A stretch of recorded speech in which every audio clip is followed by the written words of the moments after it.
چلیے سراج منیرہ نبی صلی اللہ علیہ وسلم کی محبت کو محسوس کرتے ہوئے درود شریف پڑھیں اور سنیں گے۔ ہر ایک اس وقت اپنے نبی کے ساتھ تاروں کو محسوس کرے۔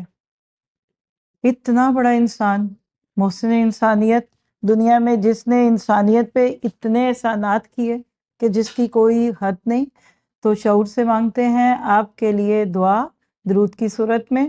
اللہم صلی علی محمد وعلی آل محمد کما صلیت علی ابراہیم وعلی آل ابراہیم انک حمید مجید۔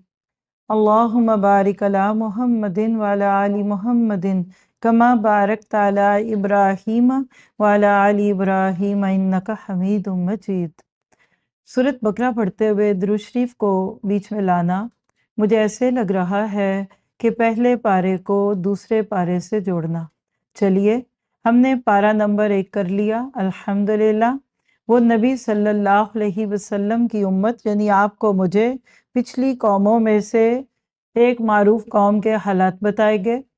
پارے کے آخر میں ابراہیم علیہ السلام کا کردار تھا، اور آج پارہ 2 میں ہمیں امت مسلمہ کے لیے گائیڈ لائن دی جا رہی ہے۔ سراج منیرہ کون تھے؟